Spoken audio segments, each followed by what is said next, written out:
Assalamualaikum warahmatullahi wabarakatuh. Jumpa lagi di video saya.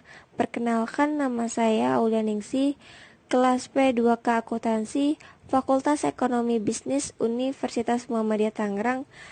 Kali ini saya akan menjelaskan tentang dua video teori akuntansi. Yang pertama tentang trade-off teori dan yang kedua tentang pecking order teori. Yuk langsung saja kita simak videonya.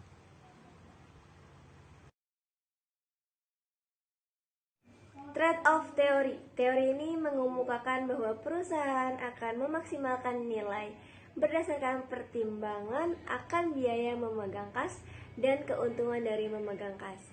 Perusahaan melakukan cash holdings dikarenakan adanya keuntungan yang berasal dari motif transaksional dan motif berjaga-jaga. Titik fokus trade-off ini terletak pada pengembalian dan risiko manajer keuangan harus dapat menemukan raca yang dapat diterima antara memegang kas terlalu banyak dan terlalu sedikit. Karena investasi kas yang besar dapat meminimumkan peluang insolvensi perusahaan, namun dapat mengancam profitabilitas perusahaan. Investasi kas yang kecil akan diinvestasikan membebaskan ke dalam kelebihan sekuritas, saldo yang untuk biasa diperdagangkan, dan aktiva yang umurnya lebih panjang.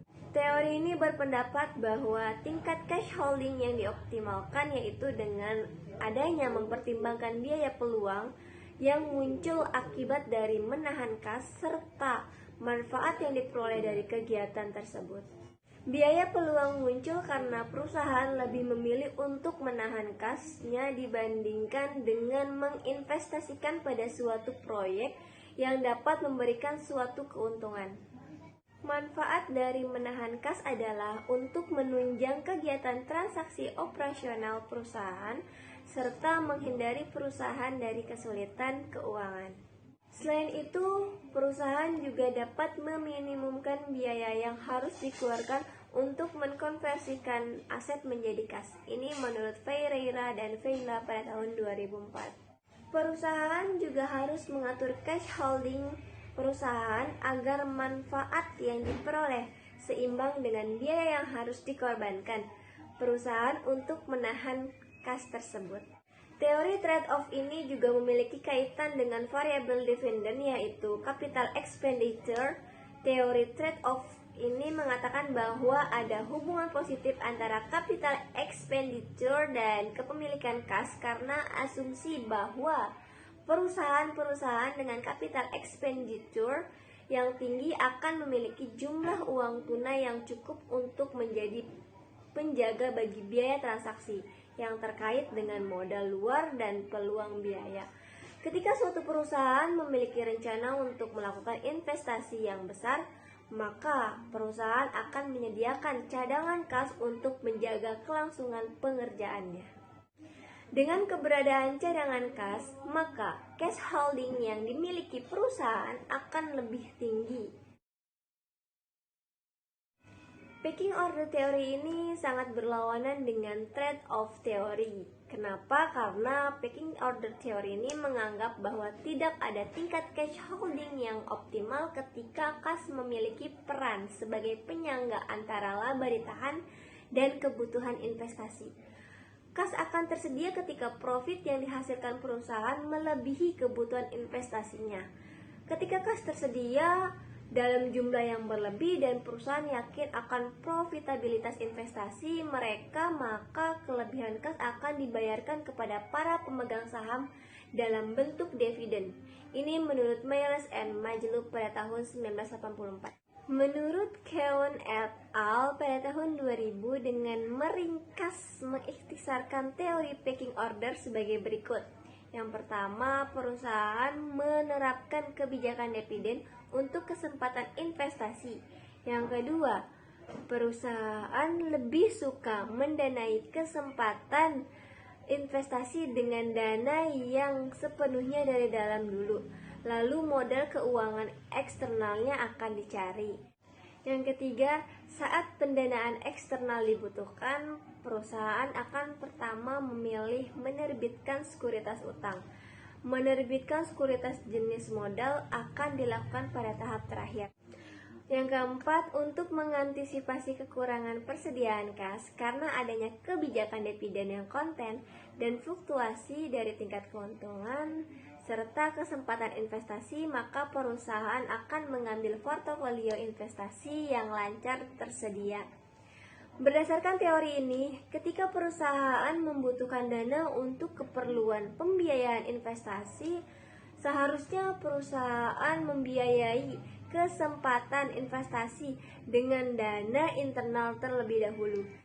Jika keperluan untuk investasi tidak bisa didapat dari pendanaan internal, maka perusahaan akan menggunakan pendekatan eksternal dari hutang sebagai sumber pendanaan kedua dan ekuitas sebagai sumber pendanaan terakhir.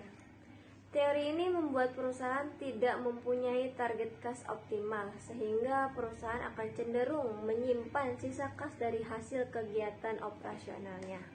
Teori pecking order menjadi salah satu teori yang memiliki keterkaitan dengan variabel dependent, yaitu cash holding di dalam penelitian ini. Karena pecking order teori menjelaskan faktor penentu dalam menahan kas, yang berkesimpulan bahwa tidak ada tingkat kas yang optimal, melainkan kas berperan sebagai penyangga laba ditahan dan untuk kebutuhan investasi. Selain dilihat melalui variabel dependent cash holding, teori pecking order juga memiliki keterkaitan pada variabel independen yaitu cash flow. Perusahaan yang memiliki tingkat cash flow yang tinggi memiliki kas dalam jumlah yang besar.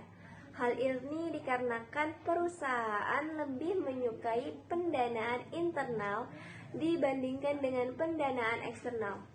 Perusahaan yang mengalami peningkatan cash flow cenderung untuk menahan pendapatan mereka. Mengumpulkan kas yang penting dapat mereka gunakan untuk mendanai investasi atau dimanfaatkan ketika terjadi financial distress. Variabel independent capital expenditure juga memiliki keterkaitan dengan teori pecking order. Menurut teori pecking order, ada hubungan negatif antara capital expenditure dan kepemilikan kas karena capital expenditure dianggap sebagai arus kas keluar. Karena perusahaan memiliki capital expenditure berkaitan dengan dana yang dikeluarkan untuk memperoleh aset tetap. Jika perusahaan berinvestasi dalam aset tetap, hal ini mengurangi posisi kasnya. Perusahaan dengan capital expenditure-nya yang semakin rendah, maka kapasitas hutang perusahaan juga akan menjadi semakin rendah, sehingga perusahaan akan memiliki jumlah uang yang tunai yang lebih besar. Oke, sekian dari videonya. Terima kasih yang sudah menonton, semoga bermanfaat. Jangan lupa like, comment, and subscribe. Bye-bye.